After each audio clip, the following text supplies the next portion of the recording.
Welcome back. I'd like to introduce our next panel.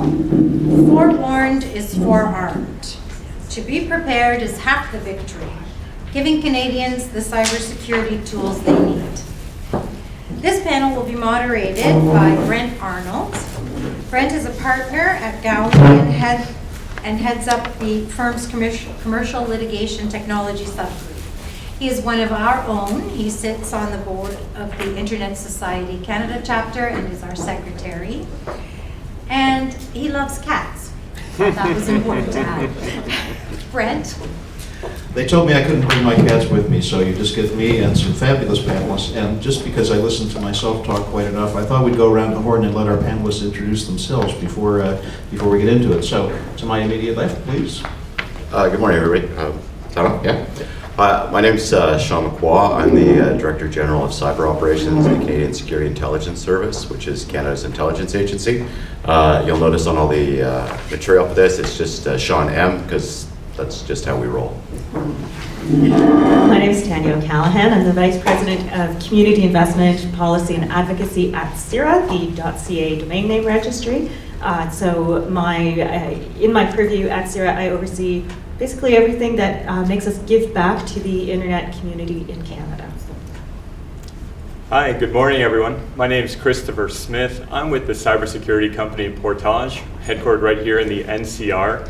I just want to say first, thanks for inviting me to speak at this event, participate in this event today. Really happy to be here. I saw a tweet go out yesterday introducing me as the Executive Vice President of Business Interrogations. I thought, wow, what a cool job title that is. If only that were true. I have a much less cool job title. I'm the EVP of Business Integrations, but my job does give me the opportunity to travel coast to coast, meeting with local public sector technology leaders, a lot in local government, municipalities, healthcare space. Looking forward to sharing a little bit of what I learned while on the road with you today. So thanks for having me here. Thanks, Chris, and we'll see if we can get in a souvenir interrogation for you before the day's out. We can do that. We were joking before the panel that we always have the fun panel because we have the most frightening subject matter, and that tends to get us sort of grip credibility that we may or may not deserve. But we're going to go with that anyway. And just to level set, to talk about cyber threats, I'm going to introduce some of the key, as they call them, key judgments set out in the recent Canadian Centre for Cybersecurity's National Cyber Threat Assessment 2023-24. And I would be remiss if I didn't point out that this is building on and reaffirming a lot of the conclusions and wisdom set out in CSIS's own 2020 report. So I would commend both of those to you. So here's what we're looking at for 2023-24. It's more of the same, basically, spoilers, but we'll get into it in a bit of detail.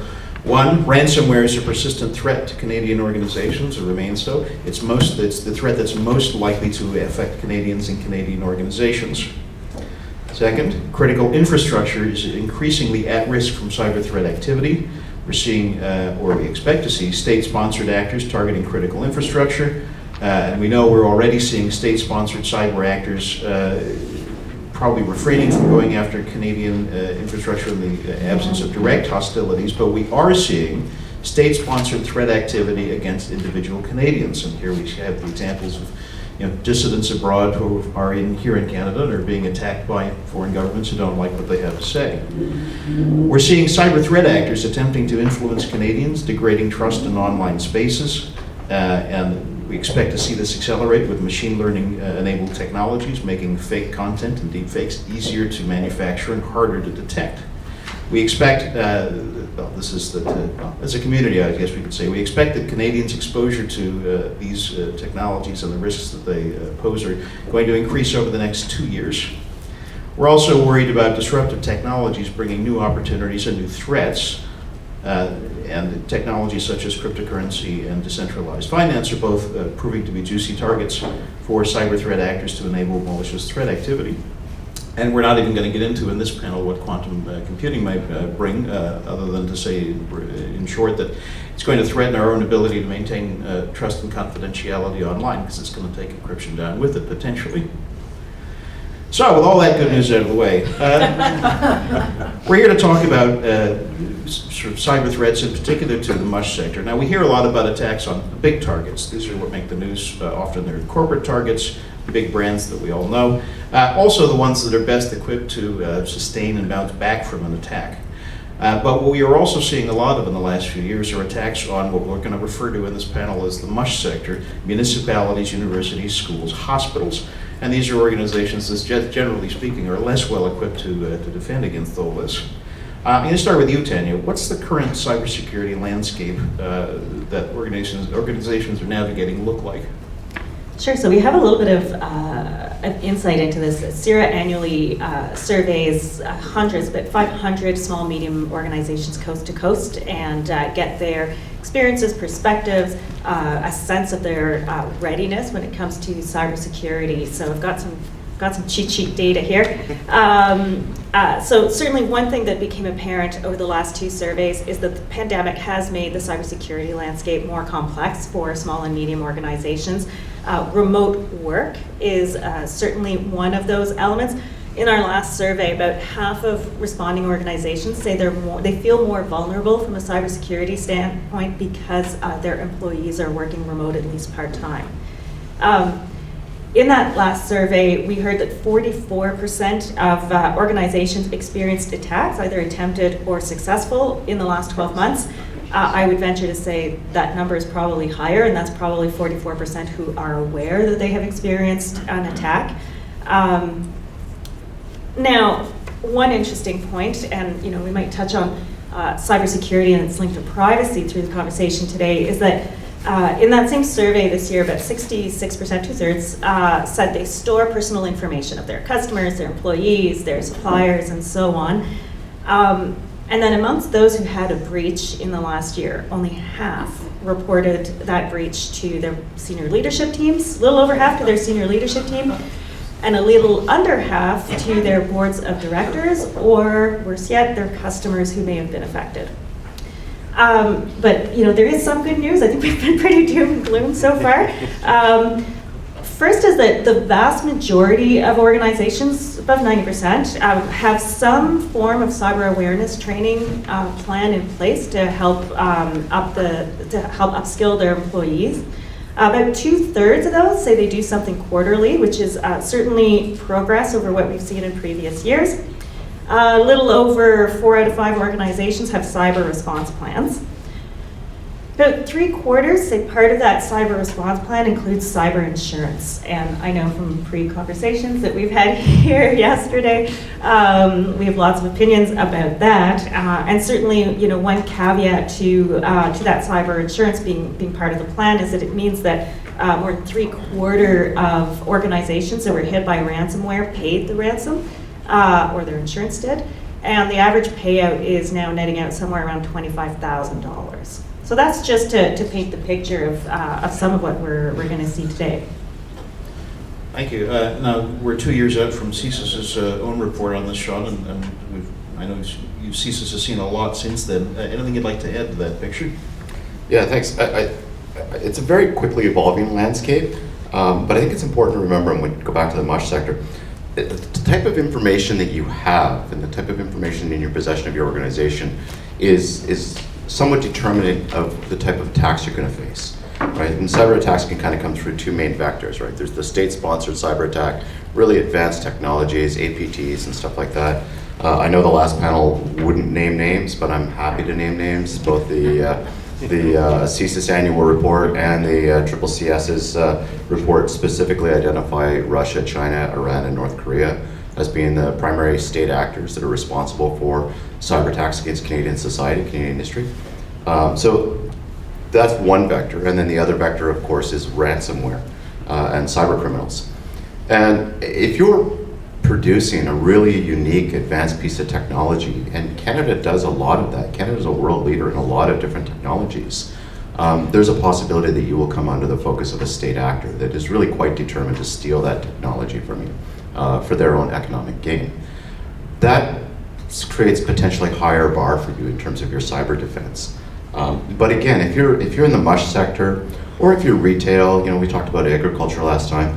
If you're a farmer in Manitoba, a farmer or a fisher in Nova Scotia or something like that, or if you're just producing low technology goods, just Mark 1 wingnuts, your biggest threat is going to be from a ransomware actor. And I'm actually fairly optimistic. There's two ways of looking at ransomware, right? One is that it's going to happen to me and there's nothing I can do about it, or it'll never happen to me. I don't think either one is a particularly useful way of looking at the problem. I think that the better way to look at the problem is to say, crime exists, and cybercrime is a crime, and most crime is opportunistic. Cybercrime exists. It's going to happen to someone. It doesn't have to happen to me. And there are steps that I can take as a small and medium enterprise that will make the target, and not to pass the buck, but the buck is going. Somebody is going to get mugged, and at the end of the day, as a small, medium enterprise, or as a medium-sized country, I would prefer that crime does not affect Canada or Canadian enterprises. So this takes us back to the story of the two hunters being chased by the bear, and the first says, I don't think I can run fast enough to avoid this bear, and the other one says, I just have to be able to outrun you. Do you want to be eaten by a bear? It's not exactly plan A. So Chris, your company services clients in that mush sector, which is a terrific focus, and I'm glad to see it for a cyber vendor. What are the challenges that your clients are facing in this realm? Yeah, thanks for the question, Brent. So, as I mentioned earlier, I get the opportunity to travel and meet our technology leaders coast to coast, speaking mostly with local government technology leaders, also though in the healthcare space, quite a bit, and our education leaders as well. And over the last couple of years, I've really heard two kind of changes in messaging, changes in tone, I think touching a little bit on what Shawn just mentioned. The first is that technology leaders across the board, they used to say if our organization were to be a victim of a cyber attack, this is what our plan would be or what we would do. Now the message has become when our organization, and if we've been so fortunate as to not have gone through an attack, we are likely to be next. And so for our technology leaders, for our local governments and the organizations in the mush space, it's become a matter of inevitability. We are under attack and we need to be prepared for it. That's the first common thread.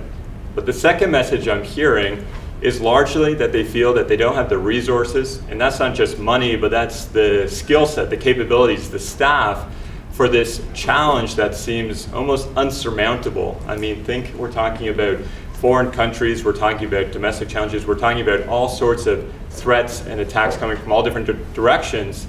And when you're meeting with these technology leaders, in smaller municipalities, we're talking a technology leader who's the sole actor responsible for everything from networking to desktops and your kind of laptops that you work on, responsible for fixing the mayor's cell phone when it stops working on a Friday. And then, oh, by the way, cybersecurity and protecting the entire institution somewhere on the corner of their desk.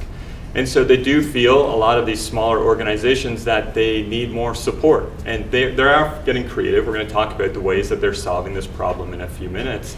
But it is a big challenge, and it's a challenge that I'm hearing, it doesn't matter where we are in Canada or even across North America, everyone is saying the exact same thing. I just want to build on that, because we also work closely with the mush sector.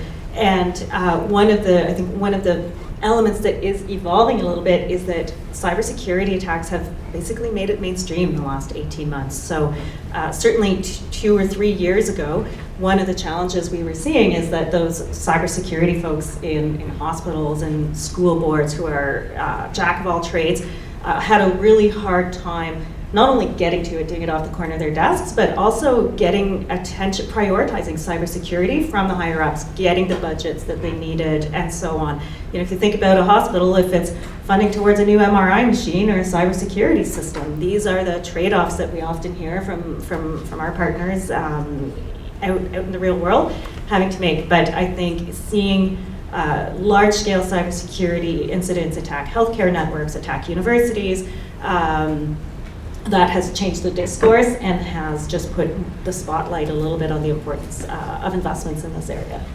I'll just pick up on that if I can too. I've spent much of my career as a counterterrorism investigator, and in counterterrorism we always viewed the issue as a threat to life. Cyber attacks against hospitals is now being viewed as a threat to life, right? Make no mistake, people died in Ireland because of the attacks on the healthcare sector in Ireland, and people died in Newfoundland because of the healthcare attacks in Newfoundland. So you're absolutely right, Tanya. Hospital administrator says, I've got $1 to spend. Do I spend it saving lives with an MRI, or do I spend it buying this, this software patch? Those are now both saving lives. And I think that the sectors, particularly the healthcare sector, has now woken up to that reality. Well, let me push back a little bit. I agree with everything I'm hearing, but just for the benefit of the audience, what is it about the MUSH sector that makes that? I mean, because it sounds like we're talking largely of financial pressure, sort of a lifeboat decision about what do I spend that money on. How is that different from what we see in a lot of corporations where you've got cyber coming out of the IT budget, and it's a choice between making the executives happy, keeping the workforce happy with new toys, dealing with those kinds of priorities as opposed to the cyber priority. What is it about the MUSH sector that makes it more vulnerable? I think you can't really, put not enough weight on the financial aspect, Brent, in my opinion. It is the number one constraint that I hear, when I'm out in the field. It's about how do we make a dollar go further. In the private sector, we have other mechanics at play. We can look at the measurement of, well, what is the liability of a cyber attack on our ability to drive our revenues? What can we reinvest in terms of our business? And we can even use it to position to help us win more business in the market by being the most secure. There's a lot of really strong business cases, I know, at least in the private sector, where cybersecurity, it becomes much easier to justify, I think. In the public sector, where we already have a lot of pressures, what I'm hearing over and over again is just it's hard to make the limited resources really spread them out, and it's getting pretty thin these days. I think it's hard also for the MUSH sector to compete for cybersecurity resources, not just the technology, but the talent. Some of these organizations just can't compete with high-tech and private sector organizations from a salary perspective. And many of our MUSH sector organizations have access to some of our most important personal information, healthcare being one of them, or R&D, like in universities. So they're in that catch-22 of having highly sensitive information or access, and just not being able to access some of the talent and resources the same way. Yeah, I totally agree with that. It is an issue of taking public dollars and spreading them around, and we see in Ontario right now you've got pressure on the education sector for increased wages from certain people. You've got pressure on the healthcare sector, which is overwhelmed, right? So there's only so many dollars to spend. They all have political masters, and that's the other thing, right? So, if the teachers go out on strike, Doug Ford's got to answer for that. Whether he's responsible for it or not, I'm not discussing that. But ultimately, there's a pressure from the political leaders to make these problems go away. So that's I don't doubt that that's the same for a CEO that's losing millions of dollars a day in lost revenue. But I know that the politicians are very alert to the fact that if something goes down on their watch, they're going to wear it. So we're dealing with an environment of limited resources and also public accountability for how those resources get spent, and a public that maybe isn't as attuned to the need to spend on this as it should be. Let's talk about what a few years ago was starting to look like maybe a silver bullet on this. I know that a few years ago we were trying to push clients and organizations to get cyber insurance, and we started to see in courts and the privacy commissioners, it was sort of working its way towards table stakes that a company would, among all the other things it should do, get cyber insurance. You alluded to this briefly before, Tanya, but it's a more complicated picture now on that front, I would say, than it was pre-COVID. Maybe I would put it to the group, what are your thoughts on that? I can start. Yeah, so a couple of thoughts on, I love the topic of cyber insurance. First is that what we're hearing is the threshold for cyber insurance is just climbing over. It's getting higher and higher for the MUSH sector, but for all sectors, private and public. And so cybersecurity insurance is becoming more and more out of reach for many organizations. The second, though, is that most organizations that are struggling to have good security, good coverage, they do see their cybersecurity insurance as their safety net. This is well, if it happens to me, I won't be able to find room in my budget to rebuild my network. But my cybersecurity insurance will at least be there, and they'll have my back in a way. They'll be able to provide me with the resources to recover. So as our safety net becomes further out of reach for us, then the less safety nets that these institutions will have at the end of the day. And so we're kind of looking at a situation where the challenge is so high, but the level of support and safety nets are diminishing below their feet.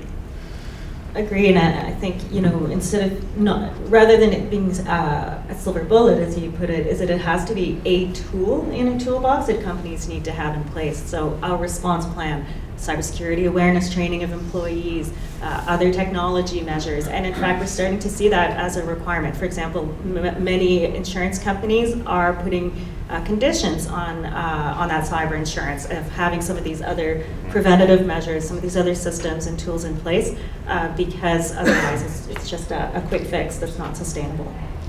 I think it's important to make a distinction between cyber insurance and ransomware payment, right?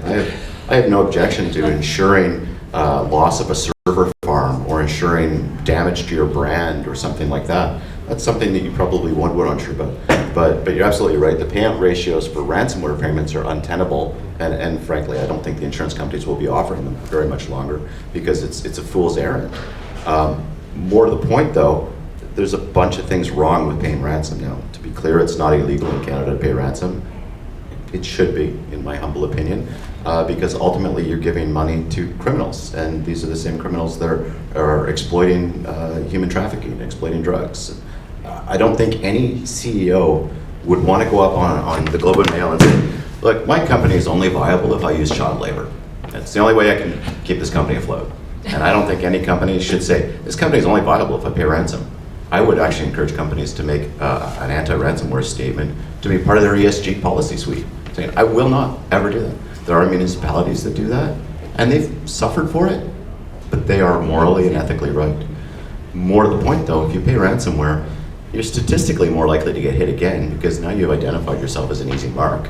And if you pay ransomware, there's absolutely no guarantee you're going to get the decryption keys. The decryption keys are going to work, or they're not going to resell the data on the dark web anyway, or there's all sorts of worms and nasties riddled through whatever's left of your network after you've paid the key.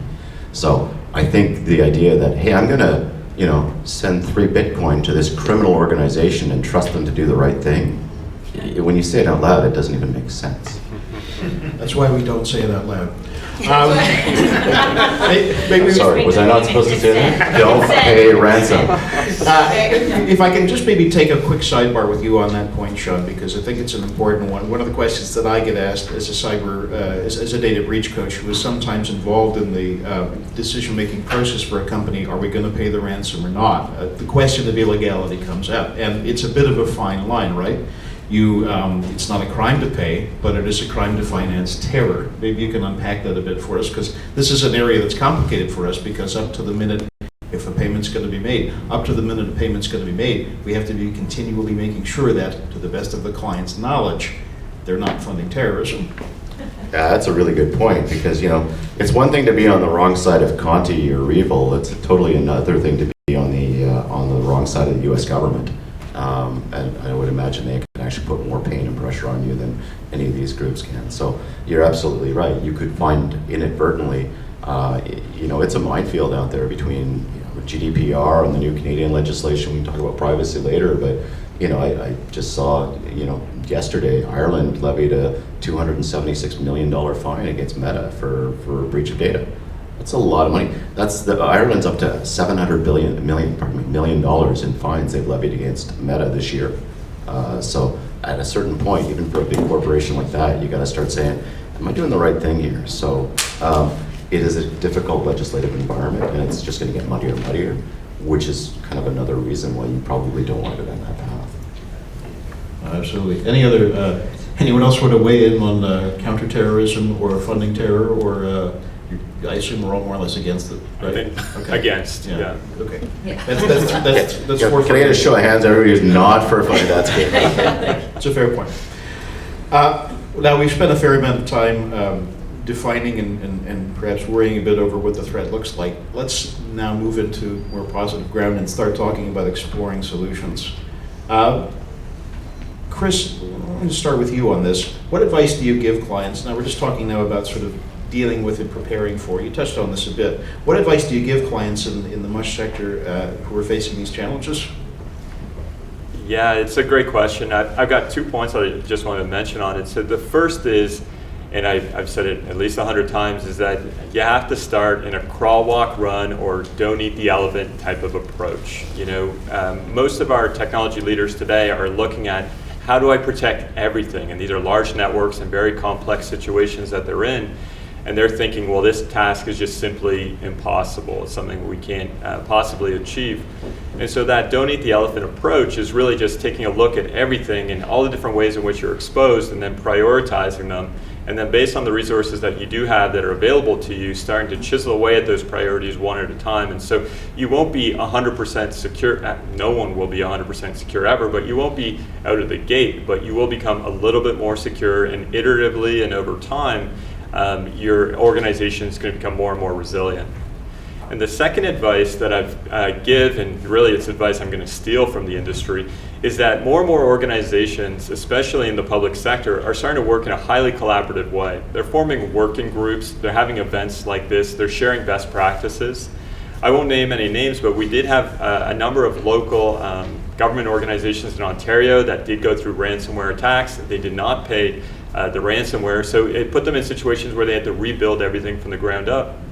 And what we found was that all the different local government areas around them had lent people, had lent resources, and basically everyone chipped in. And so these working groups, these committees, these associations, like, they just really demonstrate that in the face of these challenges, there is a lot of optimism, there's a lot of strength in us working together as a collective, both in the public and the private and together, to solve these problems. So I'm seeing a lot of really optimistic things happening as a community. I just want to pick up on that multi-stakeholder piece, because one of the things we have found is that this is a complex problem and everyone owns part of those solutions, from individual Canadians who need to educate themselves and protect themselves, as you were talking about what are the steps you can take to not become victim of crime. Organizations need to upskill and up their game. And then there's, of course, a role for governments at various levels. So, you know, at the federal level, for example, the government has just wrapped up its consultation process on the national cybersecurity strategy. And certainly, you know, one of the things called for and a role that the government can play is looking at this multi-stakeholder environment and improving that coordination within itself, because there's various departments that do touch on cybersecurity and that historically haven't acted in lockstep, if we will. I think there is a renewed sense of urgency. We've been talking about how this is, you know, a little more of a topic that's entered top of mind and that renewed sense of urgency in terms of the impact that it's having. There's probably a role. We've talked about, you know, the MUSH sector a lot, so there is a role for government certainly to make sure that they are supporting the MUSH sector and other small, medium organizations where there might be where that lack of resources is really affecting their ability to protect themselves. So just a few ways, I think, certainly at the federal government level, but with that multi-stakeholder area, it looks like. Yeah, I totally agree with my colleagues here. We're not helpless here. There are tools, and there is even free tools out there. 40% of security compromises happen because people are using out of the box, right? So you can do basic things like patch maintenance and changing your out of the box security maintenance, which doesn't really cost you anything. Any CISO should be able to do that, even in a small organization. There are, you know, services like the Canadian Centre for Cybersecurity offers a lot of advice and guides for people. They offer tools that can help small, medium enterprises to harden themselves a little bit. Now again, I go back to say, if you've got the Chinese government really wants in your computer, they're going to get in. You're going to have to take an additional layer of security to protect your data. But if you're a MUSH sector, if you're an SME, you can harden yourself. There are other organizations, private organizations, that are offering, you know, network monitoring services and stuff like that. They are affordable, right? And that's where companies need to start saying, well, hey, cyber insurance is going to cost me this much money. Maybe those dollars are better spent on cyber resiliency and cyber defense. Right? And I'm not trying to take anything away from the insurance sector, but everybody's got a finite number of dollars to spend. And you know, we don't just spend money on fire insurance. We buy smoke detectors, we buy fire extinguishers, We don't keep piles of oily rags by the stove. We take steps ourselves, and insurance is not the only thing that's going to stop, that's going to save our house. Just want to pick up on that fire analogy, because one of the things we talked about is, and you just touched on it, if someone wants in, they might get in, and part of that resiliency is then what's your plan for if you do, right? We are all supposed to have that evacuation plan at home, and when there's a fire, which exits are you going to take? And so that is the same with a cyber incident. If or when your organization gets hit, how will you respond? Tabletop exercise is a fulsome plan. I know you talked about that yesterday when we talked about this. Yeah, there are so many different exercises and ways to prepare the organization, to train the organization. One of my favorites, and I'll give kudos to my CISO, Shawn, is that when we get together for our annual corporate conference, he doesn't just do cybersecurity training of all these staff, teaching us, well, don't put that USB stick you just found into your laptop, right? But he actually this year went out of his way to put USB sticks strategically throughout the event. And then, the employees that plugged them in, sure enough, he had their laptops and their metadata, and he put them all up on the screen and said, hey, look, we have, 4 of you today plugged in these USB sticks, shame on you. So you can get creative with it, but I think the big takeaway there is that training, because a lot of the vulnerabilities are actually vulnerabilities through phishing, social engineering. It's we, the people, right? We're vulnerable, and we let the intruders into our organizations. And then Tanya just mentioned the tabletop exercise. We do these about twice a year. It's my favorite exercise, and we do them with clients as well. They're simulations. You kind of sit down and you basically say, okay, we're going to simulate a DDoS attack that is going to take off this, business critical network of ours, or we're going to simulate a data breach and a loss of, client or citizen data. Now go. And you don't tell all your employees, you don't tell all your staff, you tell key actors, that are involved in the simulation, just go with it and let's see what happens. But those simulations are really effective at seeing where we have weaknesses in our process, our communication plans, in terms of how it is that we're going to respond to this in an appropriate and in a timely way. So there are a lot of exercises that we can do as organizations, make us more resilient. And these are not necessarily even high-cost exercises. These are things that are, done internally, training within the company itself. I just want to add that the employee data you just heard about for those 4 compromised employees is available for a reasonable price on the dark web. And we'll have a coupon code for those of you that are watching the live broadcast. We touched on a few. I want to come back to the collaboration issue and the roles of the different sort of stakeholders here, because that's a big question. But before we get there, maybe we can just spend a little more. We've started to do this. Let's talk a little bit more about some of the specific pieces of what goes into resilience, what goes into that planning. Tanya, you mentioned something that is what we would normally what we would call an incident response plan, but there's incident response plans and there's incident response plans. I had a client call up a few months ago with a data breach, and I said, well, let's go through the checklist. Do you have an incident response plan? Yeah, we phone you. You done anything else? Not bad. No, we call you, and that's it. We had at the beginning of COVID incident response plans that had been written because companies knew they were supposed to have them, and it's a playbook. We'll get into this. And then they put them in a drawer because having created one, they had met their compliance obligations, and then they put it in a drawer. And then COVID happened, there's a breach, they take out the incident response plan. The first thing it says is get everyone together in a room. We can't do that, everyone's remote deployed, and half of these people aren't at the company anymore. So there's right ways and wrong ways to do this. So maybe we can go around the horn and talk a bit about what goes into proper resilience planning for a mush sector organization, or any organization for that matter. I'll start with the optimistic note. I think that the imperative for cybersecurity, cyber defense, cyber resiliency has now caught the attention of the executive suites in most Canadian corporations. If it hasn't, then we're almost reaching that point of willful negligence, where it's like, how were you not paying attention to this?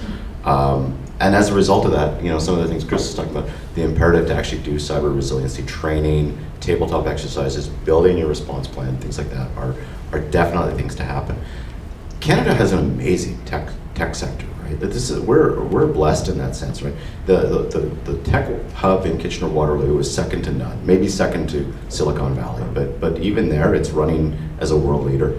And there are technologies out there that as a CEO or a CISO, I would be looking at And whether that's creating physical or logical air gaps for my data backup, and there are companies that will sell that solution, or database encryption. So the data is encrypted at the point of creation, and fine, steal it. You won't be able to read it. You won't be able to see anything. It's useless to you. And again, Canadian companies are global leaders in that, where they're getting called by Americans and Europeans and that. But it's important, and I think that ultimately it's the legislative environment that's really captured that. Part of it's the media, but if you look at some of the legislation coming down the pipe, C26 federal legislation, or we were talking about C64 in Quebec, there's significant financial penalties both for corporations and for executive officers for getting this wrong. So, you can no longer, to continue this analogy, I'm going to steal your evacuation plan extension. I don't think a company would want to be in a position where they didn't have a fire evacuation plan. I think that they would find themselves in a load of legal liability. We've reached that point with cyber now. Maybe another year for everybody to catch up and read the memo, but we're there now. And with that plan, I can't help but stress practice that plan. In our offices, we have fire drills where we put on the hats and we evacuate the buildings, and we wait outside till everything is clear. We need to practice our cybersecurity plans, our incident response plans. And second, we need to really pay attention, and I talk to a lot of clients about this, about that communication element as well. In the public sector, we're stewards of our citizens' data. They trust us, and I don't know if we'll really get into trust and the topic of trust today too far, but because we're trusted institutions, the way that we respond to these incidents will determine how our citizens are going to trust us in the future. And so to preserve that trust, over the years and over time, we need to be able to make sure that we're communicating properly, that we're communicating effectively, and that ultimately, we're practicing these incident response plans and that we're prepared. Yeah, I couldn't agree more with what Shawn and Chris have said, and I think it ties back to your question earlier when you asked, what's so particular about the MUSH sector? The bar is just higher. Well, that's a fair point. Let me come back to one of the issues that I think all three of you touched on a bit, is need for collaboration. We talked about, we're starting to see some of it. So I've titled this little section, Aligning the Players. So we've got the private sector, you've got the government in the sense of government at the top level, federal government and so forth. You've got these organizations who are, I guess to some extent, stuck in the middle, the MUSH organizations, where they're not in charge of cyber, they don't have the budget that the federal government has to fight it, but they're quasi-governmental or government-aligned sectors. So whose job is what in this picture? Who's responsible? Who do we think should be responsible for what? How do we tie it all together? So I appreciate that's a large and, pardon the pun, mushy question, but let's see where we go with it. Who's responsible for raising a child? It takes a village to raise a child. I've been saying now for several months, there is an us and a them, but the them is Russia and China, and the us is Canada, and it's Canadian government and Canadian public sector and private sector working together in partnerships. Again, go back, not to belabor the fire analogy, but we don't look at the fire department as the sole securer of our fire safety. We have a role to play in that as well.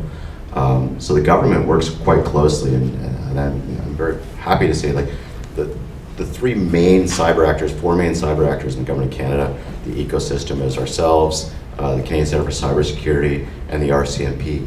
And we will do these panels like this, the three of us, all the time, back and forth across the country. I was down in Toronto last week talking to 50, 60 organizations saying, hi, I'm CSIS, this is what I do, this is my partner from the RCMP, this is what she will do, and this is my partner from the Cyber Center, this is what he will do. So this is what your federal government's going to do.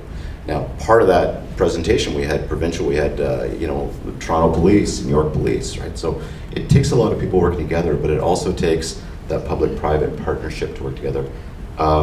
I work with a lot of industries, and I'm amazed and I won't name a particular industry, but competitors that will get into a knife fight over a customer or market share, when they're under cyber attack, will band together to fight off that common enemy. And I'm very impressed, and I was a Canadian, proud to see sectors cooperating like that. Before we move down the line, I should just point out that one good example of that is the Canadian, which I think not enough people know about. I mean, people in the security sector know, and the big organizations do, but we do have the Canadian Center, the Canadian Cyber Threat Exchange, where, just as you said, those competitors, like the financial institutions that are fighting for market share against each other, the telecoms who are fighting against each other for customers and all of that, they share threat data. They talk very regularly about defending these things, and they are sharing threat intelligence. And just all the my colleagues speak, but part of that is because they're all connected on the back end, right? So a chain's as weak as its weakest link, and if somebody gets in underneath the wire, let's pick the telecom. You know, say there's a small telco operator in a not central Canadian province that gets got. Well, all of a sudden they're now on the national backbone. So everybody's got a problem. Sure, I think Shawn. No, please go ahead. I think Shawn did a good job, and I think the government has that. Gosh, we're really belaboring this fire analogy, but Yeah, they run the fire department. But each of us as individuals have a number of steps and precautions that we have to take, and I think that is a critical role, whether it's individuals or organizations. And I think that is where certainly organizations like us at CIRA have the opportunity and a role to play in helping educate Canadians and organizations in terms of what, and collaborating with the government on what the threat landscape, like what's the lay of the land, what is actually going on, and what can you do about it. We have the benefit at CIRA, we provide free tools, a Canadian Shield to Canadians to help protect themselves and other services to the MUSH sector. But I do think there is a combination of having the right infrastructure in place, the right public infrastructure in place, but also that personal responsibility. And I can't really add much more to this kind of answer, but the one thing I will say is I do see an opportunity for more communication between the layers of government and between the public and the private sector, especially in the realm of cybersecurity. You know, there doesn't go by a single week where I don't learn about a federal program that could benefit my clients or benefit us within our organization that I didn't even know existed, but had been publicly released 4 or 5 months ago. Even as we prepared for this panel, I learned about programs that existed that I didn't know existed. And I actually consider myself somewhat informed in the subject. And so there is a ton out there in terms of resources. Everyone does step up. I truly believe every level of government, every organization is stepping up. But I think we could all do a better job. Keep having events like this, keep sharing the programs that are available with each other and the best practices. And the more we do this, then I do believe the more resilient and stronger we become as a country and a community. Unabashed plug, I feel remiss for not mentioning this, but yeah, Canadian Shield is an outstanding tool, and I get no remuneration for saying that. Can I get well, you've got the mic. Why don't you explain what that is a little bit, first for anyone who's watching the broadcast that hasn't heard of this? I should say we have an international audience, so here's your chance to make the other countries jealous. I guess I'll jump in since it is a CIRA service. So Canadian Shield is a protected DNS service that CIRA put together for Canadians. It uses threat feeds from a number of sources, including CCCS, which is one of the core threat feeds in there. Canadians can install it in a number of ways, from changing your router settings to installing the app on your phone, so it caters to different levels of technology. And really what it is to do at its fundamental is it offers a privacy service, but really the true value of the service is that at 2 of its levels it offers malware blocking, so blocking botnets, ransomware, malicious phishing links, and so on. And so it really is meant to be a way that we can give back to the community and help enable that trusted internet for Canadians, help protect Canadians online as part of how we give back. Great. I want to pick up on one thing. We're going to save some time for questions at the end of this, but something that you'd raised, Shawn, there's an intersection of privacy and cybersecurity. There's, I think, sometimes a tendency to think of privacy as separate from cybersecurity, but I think that distinction is becoming more and more artificial, especially with the new legislation we have coming, either coming down the pipe or already in place. And just to get into what you mentioned Quebec's Bill 64, which, as you said, has substantial fines for organizations and individuals. There's also a private right of action, so you can sue for a breach of the statute, which is not something that we have had in a lot of Canadian privacy laws before. And it doesn't say this explicitly, but it's extraterritorial in reach, like the GDPR. So if you are operating in out of some other country, but your activities affect Quebecois, you're subject to this law. PIPEDA is much the same, actually. It's not explicit on the point, but we have commissioners' rulings that say that that's how it works. We have Bill C-27, which has just gone to second reading, and the legislature is going to be going to committee, and it's going to replace PIPEDA. It's going to bring in substantial monetary penalties, and again, a private right to sue under the statute. And we've got Bill C-26, which imposes specific cybersecurity obligations on critical infrastructure, and again, there's monetary penalties, there's criminal sanctions for those that don't do what they need to do under these bills. But the privacy laws, that's a cyber bill specifically, the privacy laws we just talked about, all of them have built into them the concept, it's not expressed technically, that you have to be taking reasonable steps to secure the data that you're taking care of, and that's obviously cybersecurity. So we'll go around the horn on this again. How well prepared do we think MUSH sector organizations are to meet these obligations? Maybe I'll start with you, Chris, because you're working with them directly. Mm-hmm. Yeah, that's an interesting question, and there aren't many conversations today that are about cybersecurity that also don't include that data privacy aspect of it. The privacy aspect, what we're really talking about is, we're stewards of our citizens or our customers' data, and how do we use that data responsibly and in a way that, if we are going to be stewards, that they can trust us with that data. And so on and so on. And these regulations are becoming more broad and more complex, and we see regulations in Europe like GDPR, and then in California with CCPA, but now, as you mentioned, Brent, a lot of new regulations coming out of Quebec and introduced across Canada as well soon. And so the question, how ready are our local governments, our MUSH sector for these data privacy changes in these regulations? So we did Portage sponsored market research with IDC just earlier this year, and we released it about 2 weeks ago. And in that market research, we spoke to 500 CIOs, public sector CIOs across Canada, and we asked them, what are your top challenges or top 5 challenges when it comes to implementing new innovation or delivering services more efficiently to your citizens? And in that list of all of the challenges that came up, one of the highest ranking challenges was the complex data privacy regulations and ecosystems. They're seeing this as another situation where, as organizations, they don't feel prepared to address the changes in regulations. The regulations, in their defense, are shifting quite rapidly, and they are evolving rapidly as technology also is evolving rapidly as well. And so what's happening is that this MUSH sector is actually taking a step back from things like digital IDs and digital services until they can get a better grasp on how to handle data privacy regulations. So it is impacting them in a lot of ways, and not many are feeling overly prepared to address the challenges.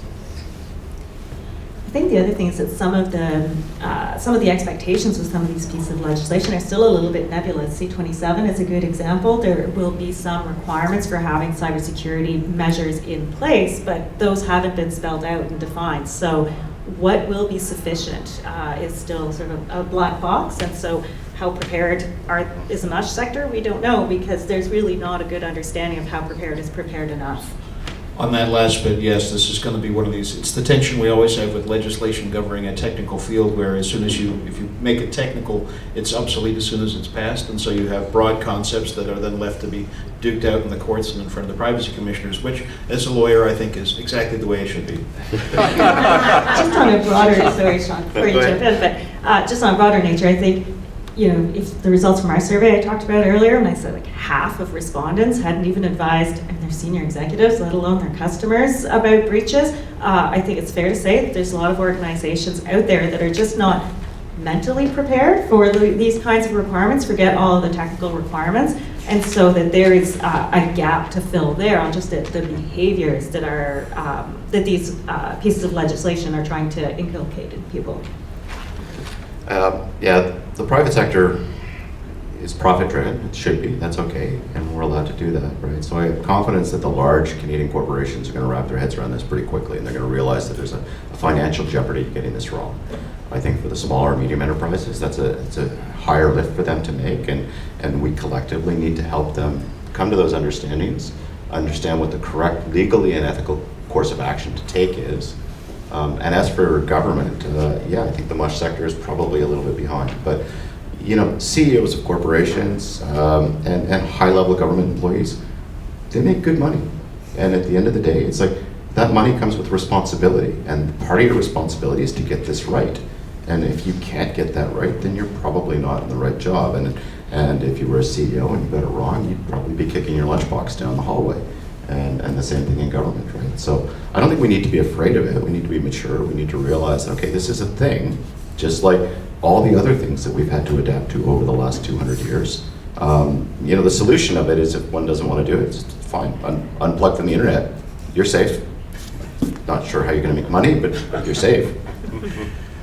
I can't think of a better way to end the formal part of this discussion with that and the survey of 200 years of our history all in one comment. So I'm going to end the formal program there. We have a microphone here that's available for any folks that want to ask any questions, or if you've brought a laptop that needs repair, I'm sure someone up here can help you, not me. Probably me. I am conscious of the fact, for the benefit of the folks watching on live stream, that we are standing in the way of an audience and lunch. But we'll do what we can. Can you make a link to the previous session on blockchain?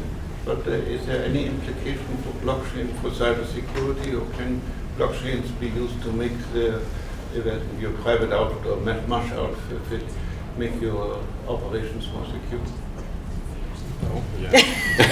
I'll jump in with one observation. Well played. You hold this. Yeah. As a data breach coach, I'll jump in and just sort of point out, like, there are real security advantages to blockchain technology, but it is not unhackable, and it also interacts with other kinds of backends and other kind of, like, it also intersects with other technologies.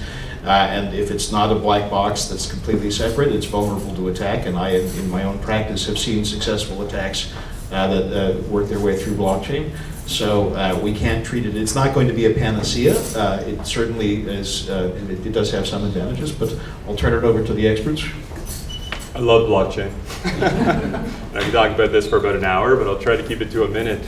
We have a research and development lab right now that's experimenting with verifiable credentials in blockchain, because we're trying to solve the problem around cyber fraud and enabling digital services online. A lot of the services that our clients want to deliver online require proof of who the individual is at the other side with a high degree of certainty or assurance. And so verifiable credentials, ultimately for us, we believe that's the solution. And blockchain seems to be one of the leading, if not the leading, technologies around the verifiable credential capabilities and what we're trying to do. So we're looking at blockchain to enable verifiable credentials, which hopefully will reduce cyber fraud and enable more digital services online. Yeah. I think, just to Brent's point, there's no panacea. There's a toolbox. You want to use all the tools that are available to you, and certain tools are cheaper, certain tools are easier. So the size of your enterprise is going to largely dictate the ability of the tool that you adopt, or the tool set that you adopt. And if you're a mom and pop shop, maybe the best you can do is download and install Canadian Shield, and that's okay. You've taken a concrete step. And if you're a big five bank, then you're probably using many, many layers. Security is an onion. There's layers and layers and layers of security. And people get in trouble when they think there's just one bulletproof solution. Anyone else? I see a hand up back there.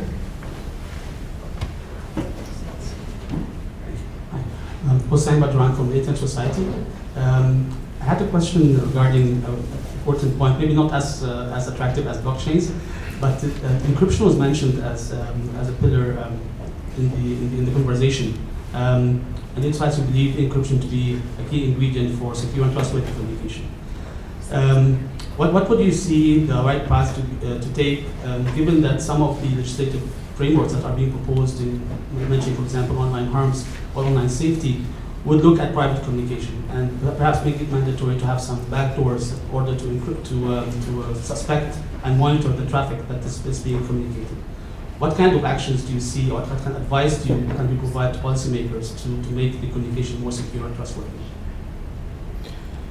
That's an interesting question, because there's a tension between security providers and governments, that governments tend to want backdoors to be able to see, the data, because nobody wants to see somebody, encrypt, malicious stuff, child pornography or something like that, and then the government can't see it to stop it, right? So there's definitely a tension there. We live in a liberal democracy, so the freedoms tend to scale towards the individuals and the privacy of the individuals.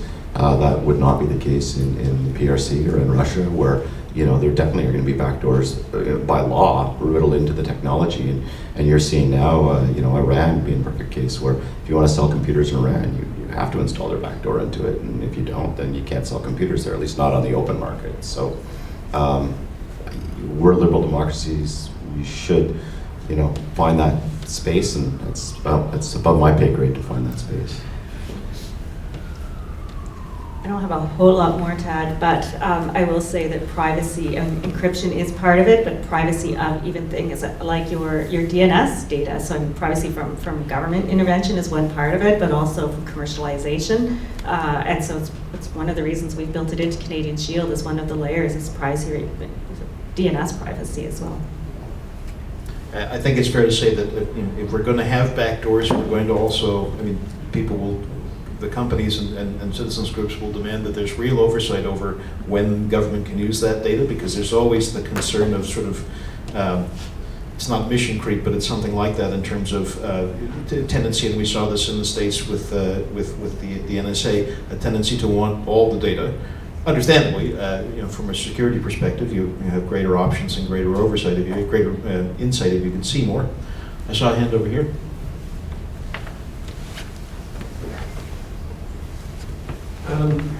I'd just like to know your views on where does cloud computing fit into cybersecurity, and particularly the MUSH sector, where you have all these, in case of hospitals, very multi-layered kind of institutions and universities, in terms of where does it fit as a solution, where does it fit as a challenge? So, in my experience, many of these organizations are still looking to the cloud as a solution for scalability and efficiency, and I'm still seeing a large migration of the applications and the data into the large public cloud offerings that are available on the market today. With that said, there's that caveat though, because it's a cybersecurity talk, and so now we're extending our networks into a network that we don't own. And so we need to approach with caution, and we need to start treating it as though it is a network that we do own, not just something that we're renting with, in the cloud provider. So you have to approach, and our recommendation is you got to approach with caution. A lot of cloud security assessments, you got to do the proper testing and pen testing and the rest. Like, there's a lot of due diligence, in my opinion, when moving from your own on-premise network, where maybe where, how everything is running, into a cloud environment that's run by someone else. And so I guess, without getting into too much detail, there's just a lot of considerations that need to be taken before making that migration to the cloud. But I do see that more and more often, organizations still see the business case to do so, compared to building their own data centers, running their own on-premise infrastructure. Or in some cases, healthcare in particular, I'm seeing a lot more of the hybrid model, where some of the business critical and the citizen data, or the health data and things, are living on-prem, where they have closer control and they can keep a closer watch, and they're using the public cloud for non-confidential data in areas where the security threshold and expectations is not so high. I'll just add, there's the cloud is in AWS or Azure or some of those services, but there's also sort of this software as a service and other providers who may host, understanding what data organizations are putting with which providers, what the requirements are, what those providers are able to do with whatever data you put in there.